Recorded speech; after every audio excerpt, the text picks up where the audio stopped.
Welcome back to Journey at Home, and if you are joining us for the very first time, well, we hope you find both the content and the community at Journey helpful.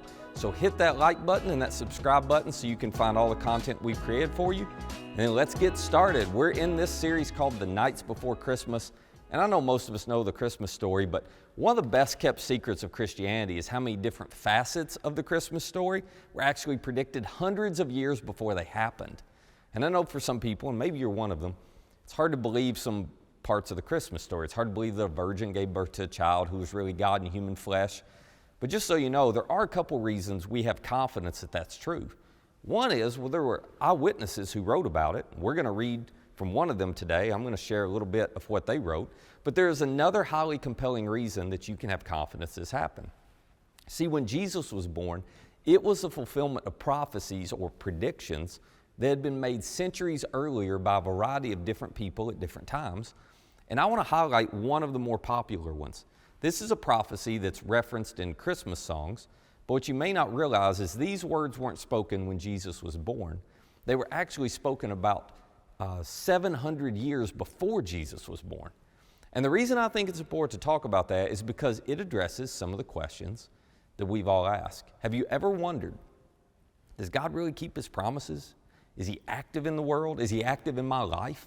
I mean, we all go through times in life where we look at our circumstances and we think, okay, I believe in God, but I'm not sure he's paying much attention to me right now. I'm not sure he's doing anything in my life. I just don't see him with me. And then you think about what's happening in the world, and isn't it true sometimes it makes you want to push back and go, it just feels so random. You know, leaders are coming and going, nations are rising and falling, there's so much turmoil. You hear a story of 100 people killed here senselessly and 1,000 people killed over there. You got this genocide going on in this part of the world. And so it's like, yeah, there's some good things happening too, but if God's active, history's going somewhere, it ought to make more sense. It shouldn't seem so random. So some people conclude maybe there's not a God, or maybe God's just not personal or active in my life because it doesn't seem like God's showing up the way a loving God should show up. I mean, let's be honest, far too often, there doesn't seem to be any rhyme or reason to what's happening in our lives or what's happening in the world, does it? But at the same time, isn't it true that there's something in all of us that wants to believe there is a purpose to our existence, and we want to believe this really is going somewhere? Well, that's why I find the story I want to share with you today so incredible, because it just pumps up my confidence that God really is alive, he really is active, both in your life and mine and in our world. So, let me start with some common ground. You remember the basics of the Christmas story. An angel shows up to Mary, says, you're going to have a baby, and Mary's confused because she's a virgin, she's engaged to Joseph. So when Joseph finds out that Mary's pregnant, he doesn't actually buy the whole angel showed up to me story. He is completely certain Mary cheated on him, so he decides he'll go ahead and end the relationship, but he wants to do it quietly. He doesn't want to embarrass her publicly. And then Matthew, who wrote an account of this and probably got his account of what happened directly from Mary, Matthew tells us that an angel appears to Joseph in a dream and says, it's okay, Joseph, Mary really is a virgin. This really is a special baby. You need to go ahead and take her as your wife because God's at work in all of this. And then the angel tells Joseph, she will give birth to a son. You're to give him the name Jesus, because this baby has a specific purpose, because he will save his people from their sins. And then Matthew, in his account of Jesus' life, adds this interesting little detail. He says, all of this took place to fulfill what the Lord had said through the prophet. Now, he's referring to the prophet Isaiah, who 700 years before Jesus was born had predicted this. Isaiah had said, the virgin will conceive and give birth to a son, and they will call him Emmanuel, which means God with us. Now, here's what I find interesting about that. When that prophecy was made around 735 BC, it made no sense to anybody. It had no impact on the person that it was made to. Let me just take you back for a minute and remind you of what we talked about in the first episode of this series. In 735 BC, the people of Israel had been divided into two different nations. There was a northern kingdom and the southern kingdom. And the northern kingdom had retained the name Israel. The southern kingdom was called Judah, and the capital city, Jerusalem, that was in the southern kingdom. You've all heard of Jerusalem. Now, when our story takes place, the king of the southern kingdom was Ahaz. And Ahaz had a real dilemma on his hands. See, he had received this message from the king of Israel, whose name was Pekah, and the king of Aram. Both of them had said, hey, join us, let's combine our armies. We're going to attack the empire of Assyria. Now, Ahaz, he knows that's foolish. I mean, there's no way they can win that battle. But he also knows if he refuses to join Israel and Aram, the odds are they're going to join forces and attack him. And that's exactly what happens. Now, the good news is Jerusalem withstands the first attack from Israel and is able to defend itself. But the bad news is the Arameans are now marching towards Jerusalem, so they're about to face a second attack from Israel and Aram together, and Ahaz knew they couldn't resist that attack. So God sends the prophet Isaiah with a message specifically for Ahaz. And I want to share with you a little part of this story that's found in Isaiah 7. It begins with this. Now, the house of David, which was the southern kingdom, Judah, the house of David was told, Aram has allied itself with Ephraim, or with Israel. So the hearts of Ahaz and his people were shaken as the trees of the forest are shaken by the wind. That's just the old way of saying they were scared to death. And then the Lord said to Isaiah, he says, go out, you and your son, to meet Ahaz at the end of the aqueduct of the upper pool on the road to the launderer's field. And obviously they knew where all this stuff was. And then God says to Isaiah, you say to King Ahaz, be careful, keep calm, and don't be afraid. You know, Ahaz was thinking, why would I do that? I mean, you shouldn't do that unless you see things from God's point of view. God goes on, he says, tell Ahaz, do not lose heart because of these 2 smoldering stubs of firewood, because of the fierce anger of Rezin and Aram and the son of Remaliah. Aram, Ephraim, and Remaliah's son have plotted your ruin, saying, let's invade Judah, let's tear it apart and divide it among ourselves. Let's make the son of Tabeel king over it. So they had this whole plan, right? Yet this is what the sovereign Lord says. God says, Ahaz, listen, your enemies, they have planned your destruction. That's their plan. But let me tell you what my plan is. Here's God's plan. God says, it will not take place. It will not happen. For the head of Aram is Damascus. The head of Damascus is only Rezin. And within 65 years, God says, Ephraim will be too shattered to be a people. Now, this was his way of saying, Ahaz, I know it looks like you should be scared of these people, but I have a different perspective. God's going, these kings are nothing to me. They may scare you. They don't scare me. And then God actually predicts something. He says, within 65 years, that northern kingdom you're so afraid of, it's not even going to exist anymore. So just trust me. Just listen to me. Just believe me. And then God, through Isaiah, adds this warning. He says, but if you do not stand firm in your faith, you will not stand at all. So this is Ahaz's opportunity. God's given him a second chance here to trust him, because Ahaz has never been good about following God.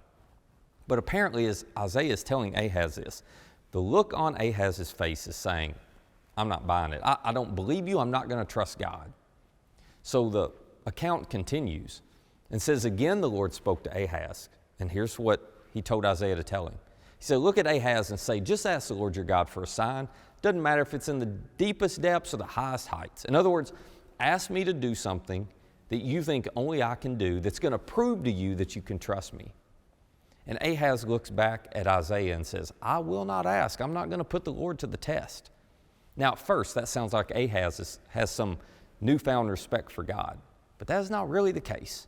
In 2 Kings 16, we have a historical record that parallels what we're seeing here with Isaiah. And what we discover is that the reason Ahaz says, I'm not going to test God, is because he's already enacted an entirely different plan.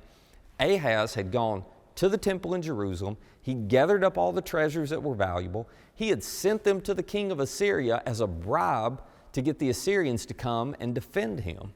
And apparently Isaiah figures this out. He finally learns what's going on, because Isaiah looks back at Ahaz and says, hear now, you house of David, is it not enough to try the patience of humans? Will you try the patience of my God also? And then he makes this statement. Therefore, he says, the Lord himself will give you a sign. So it's almost as if God's going, hey, Ahaz, you don't want to pick a sign? I'm going to pick a sign. You don't want me to play, but I'm going to play anyway. You don't want me to invite you into your kingdom? Well, I am coming anyway. You don't want me to be a part of the plan? I'm going to be a part of the plan anyway. Now, at this point, you got to believe Ahaz is thinking, oh, this ought to be good. I mean, God's going to call his own shot here, you know. He's going to name his own sign. He's done some pretty amazing things in the past. Can't wait to see what he comes up with now. But here's the sign. Isaiah looks at him and says, God says, therefore the Lord himself will give you a sign. The virgin will conceive and give birth to a son, and will call him Emmanuel. To which I think Ahaz went, and Isaiah was like, oh, that's it. That's it. Yeah. God's going to give you a sign to demonstrate his faithfulness to his people, to your nation. A young woman's going to have a baby. Here's what his name's going to be, Emmanuel. That's all you got? I mean, that's the sign. Ahaz had to be thinking, young women have babies all the time. I mean, this had no impact on him at all. It didn't change his mind one bit. He went right on with his plan. But Isaiah goes on to tell Ahaz exactly what's going to happen to Israel and to Aram and to Ahaz's kingdom, Judah, and to Assyria and all the other nations in the coming years. And sure enough, over the next several decades, everything Isaiah predicted came true. 12 years later, after this moment, the northern kingdom of Israel was wiped out by the Assyrians, and then the southern kingdom was conquered by them. 90 years after that, the Babylonians come in, they conquer the Assyrian Empire, they destroy the temple in Jerusalem. Then the Persians came along, they conquer the Babylonians, and they reigned for about 300 years. And then Alexander the Great, you've heard about him, he comes along, he conquers the Persians on behalf of the Greeks. And then the Romans come along, and they conquer almost the entire known world. And by this point, Ahaz is long forgotten. The prophecies that Isaiah declared that didn't make sense at the time, long before the Jews around Jerusalem were wondering, they're like, all of this is gone. None of this makes sense. And all these Jewish people are thinking, maybe God's forgotten us because there was no evidence of his presence or his activity. Think about it. For years, the Jewish people, they had just been the marching ground of one army after another who'd conquered them. They had no leverage. They had no influence. And they're wondering, where is God? I mean, where's this promise he made? Well, what is it about this Messiah, this king? He's never shown up. But when the table was set just the way God wanted it, God sent the angel to Mary and said, okay, you're the girl. You're the woman spoken of long ago by the prophet Isaiah.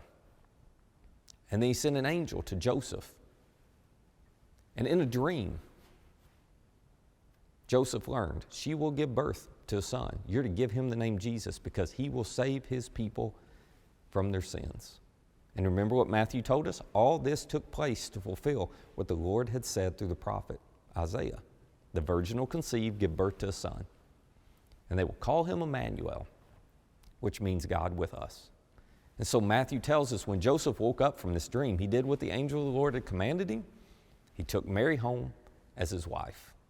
And now we know, promise made, promise kept.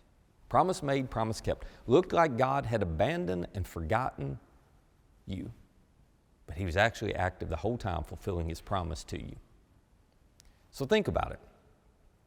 Imagine if I told you that the only way you could build a case for the presence of your father in your life was by proving that your dad did what you want him to do, when you want him to do it, how you want him to do it, all the time.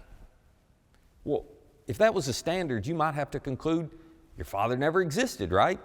You'd almost certainly conclude he wasn't present if that was the only criteria you could judge him by. Listen, our tendency is to judge God's activity and his presence and his love for us based on his willingness to do what we want him to do, when we want him to do it, how we want him to do it. So it is no wonder that we all have these moments or seasons in life where we go, God, are you there? Are you active? Are you involved in my life or in the world? But then we come to this incredible season of Christmas where God speaks in an unmistakable way right in the middle of history. And he says, I'm alive, I'm active, and I am a promise-keeping God. And just as I promised Ahaz that Jesus would be born as a baby, you can count on me to keep all of my promises to you.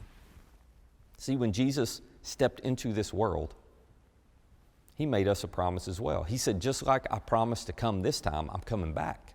And just like I came to forgive sins, next time I'm going to remove sin entirely. But in the meantime, which is where we all live, right? In the meantime, you can trust me for grace and mercy and peace.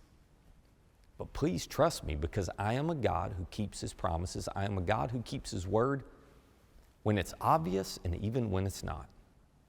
Just keep trusting and depending on me. So, here we are, stuck just like Israel and Judah, the Jewish people, in this in-between stage between the promise being made and the promise being kept. And I think we might be wise to take the advice God gave to Ahaz. Just be careful, keep calm, don't be afraid, and do not lose heart. In other words, whatever it is in your life that would cause you to lose faith, God's got that covered. Whoever or whatever it is that you tend to fear, all those things that make you wonder, God, are you and will you and can I trust you? No. He says to you and to me, no, from my perspective, all that stuff that's scaring you, it's just smoldering stubs of firewood. I've got this. Just trust me. See, we have the advantage from our position in history today. We know a virgin did have a son. We know God did come to live among us, that He moved into our neighborhood for us. And because of that, you can live every day of your life knowing with certainty God is with you. That is why we celebrate Christmas. That's why it's about more than just a nativity scene and a baby in a manger. It's about a God who invaded history. It's about a God who keeps His promises. Just like He kept them in the past, He'll keep them this day and every day of your life until one day Jesus returns and He removes all the sin, all the sorrow, and all the death. Promise made, promise kept. So will you keep believing? Because it is worth it to wait on God. This Christmas season, I hope you remember that. And if you're here local, we'd love for you to join us at the Force Center on December 23rd at 6 or 7:30 to celebrate that with us. Merry Christmas.